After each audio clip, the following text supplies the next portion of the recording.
Shalom Bapak Ibu Saudara yang dikasihi oleh Tuhan, selamat pagi. Kita berjumpa kembali di dalam perenungan kita pada hari ini.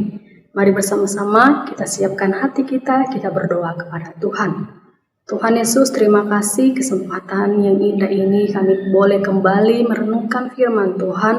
Berkati kami supaya melalui firman-Mu kami terus dimampukan melakukannya dengan setia. Akan kami diberkati dan kami diubahkan oleh firman Tuhan. Terpujilah nama Tuhan, kami berserah.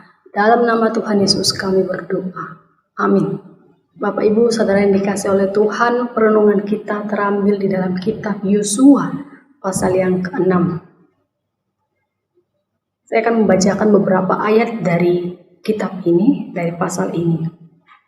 Ayat 2 hingga ke-5, lanjut ayat 15 hingga ke-16, lalu ayat yang ke-20. Demikianlah firman Tuhan. Berfirmanlah Tuhan kepada Yosua, ketahuilah, aku serahkan ke tanganmu Yeriko ini beserta rajanya dan pahlawan-pahlawannya yang gagah perkasa. Haruslah kamu mengelilingi kota itu, yakni semua prajurit harus mengendarai kota itu sekali saja. Demikianlah harus engkau perbuat 6 hari lamanya, dan 7 orang imam harus membawa 7 sangkakala tanduk domba di depan tabut. Tetapi pada hari yang ke-7, 7 kali kamu harus mengelilingi kota itu, sedang para imam meniup sangkakala.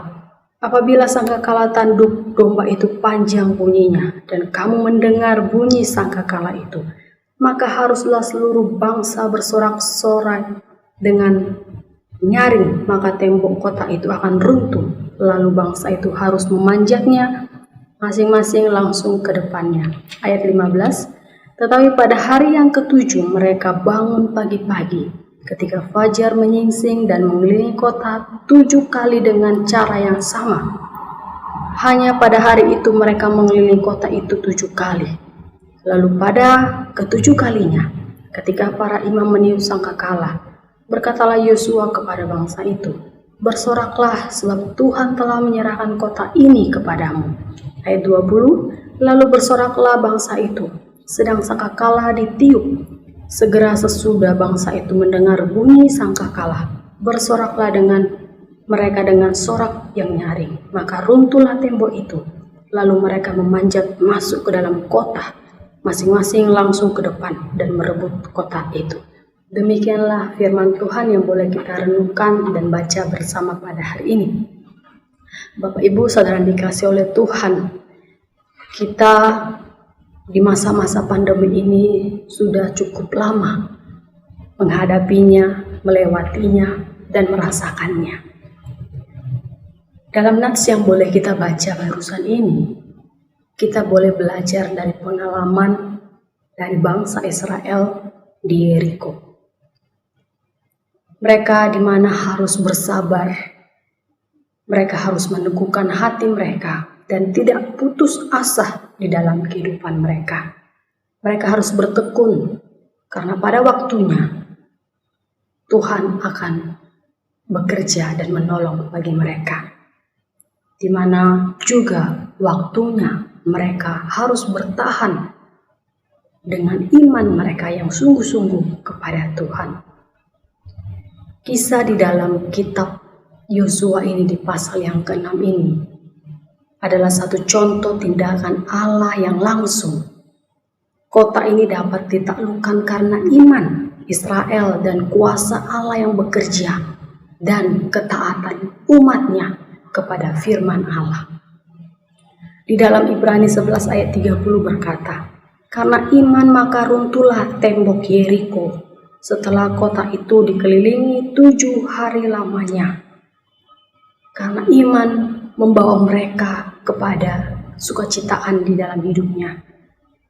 Akhirnya tembok itu runtuh selama mereka mengelilingi 7 hari lamanya dengan kesabaran, dengan tidak putus asa, kesungguhan hati mereka kepada Tuhan. Mungkin kita bertanya, mengapa harus diperintahkan mereka mengelilingi kota itu sampai 7 hari lamanya? Apa susahnya Allah yang langsung bertindak meruntuhkan Yeriko itu dalam sekejap. Setidaknya juga bisa mereka melilingi 1 kali putaran saja. Tetapi mengapa sampai 7 hari lamanya? Dari sini kita akan belajar bersama dari pengalaman bangsa Israel ini. Yang pertama, bahwa waktu Tuhan mendorong kita juga tetap beriman kepada Tuhan. Waktu 7 hari itu bersangkut paut dengan iman orang Israel.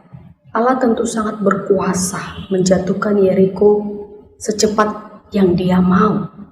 Tetapi Dia memberikan waktu kepada umatnya dan untuk melatih iman umatnya untuk tetap setia, berpegang teguh, dan setiap kali mereka mengelilingi kota itu, mengelilingi dan berjalan selama 7 hari lamanya, yang tetap masih berdiri kokoh tembok itu.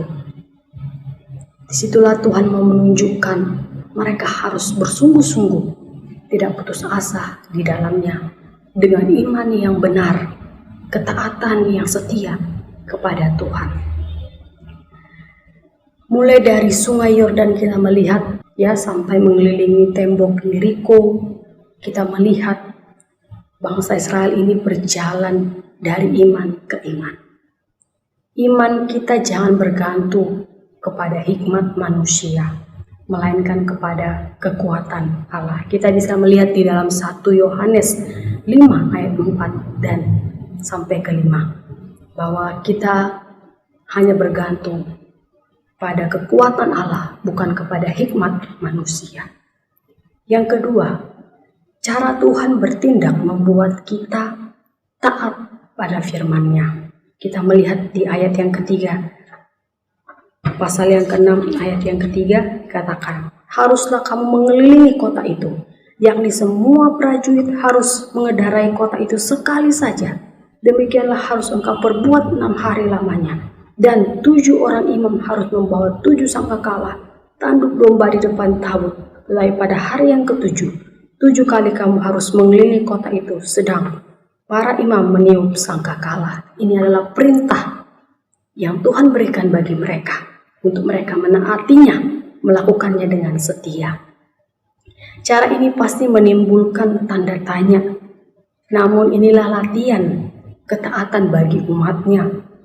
Karena kita bisa melihat nanti pada akhirnya dari peristiwa ini, bahwa mereka berhasil melakukannya. Tembok Yeriko itu akhirnya runtuh, dan ini menjadi sebuah kesaksian, satu sukacita bagi mereka, karena mereka berhasil setia dan taat akan perintah Tuhan, akan apa yang Tuhan kehendaki di dalam kehidupan mereka, dan untuk mereka lakukan dengan baik. Dan kita bisa melihat di ayat yang ke-27. Ayat 27 berkata, dan Tuhan menyertai Yosua dan terdengarlah kabar tentang dia di seluruh negeri. Inilah yang menjadi satu kesaksian terbukti nyata bahwa mereka melakukan semua ini, mereka menghadapi semuanya ini karena Tuhan menyertai mereka, karena Tuhan bersama dengan mereka. Keadaan yang mereka alami pada waktu itu, ya mungkin mereka bertanya, apakah ini akan terjadi, apakah ini akan mungkin berhasil. Tapi Tuhan terus memberikan firman-Nya, memberikan perintahnya kepada mereka, supaya mereka tetap taat dan mendengarkan perintah Tuhan dengan baik dan melakukannya dengan setia. Inilah yang pada akhirnya mereka berhasil menjatuhkan dan tembok Yeriko itu runtuh hasil pada akhirnya. Dari peristiwa ini kita belajar bahwa iman akan firman Allah atau ketaatan kita kepada Tuhan membawa kita kepada kemenangan, dan itulah yang dirasakan oleh bangsa Israel ketika di dalam pasal ini mereka meruntuhkan tembok Yeriko. Bagaimana dengan kita? Setiap tindakan, sikap apa yang kerap kali kita lakukan saat kita diperhadapkan dengan situasi atau situasi saat ini yang di luar kendali kita, di luar kemampuan kita. Apa sikap kita? Apa tindakan kita? Apakah kita putus asa? Apakah kita menyerah? Apakah kita kecewa dengan keadaan yang kita alami saat ini? Mari kita belajar melihat pengalaman dari bangsa Israel. Dari iman ke iman, mereka tetap setia kepada Tuhan. Mereka mendengar perintah Tuhan dan melakukannya dengan benar. Biarlah firman ini memberkati kita semua, meneguhkan iman kita untuk tetap kita setia kepada Tuhan. Amin. Mari kita berdoa. Tuhan Yesus, terima kasih buat kesempatan dan firman Tuhan yang kami renungkan bersama. Tuhan, ajar kami untuk kami selalu punya kehidupan yang benar, yang tetap setia kepada Tuhan, yang tetap berjuang di dalam kondisi apapun yang kami alami. Kami percaya Tuhan, apapun yang terjadi di dalam kehidupan ini di luar kendali kami, kemampuan kami percaya Tuhan tetap menyertai kami. Tuhan berkati setiap kami untuk kami tetap meneguhkan iman kami, tidak putus asa di dalam kehidupan ini. Berkati kami ya Tuhan, untuk kami memandang kepada Tuhan dan terus berserah kepadamu. Terima kasih Tuhan Yesus, ini doa kami, di dalam nama Tuhan Yesus kami berdoa. Amin.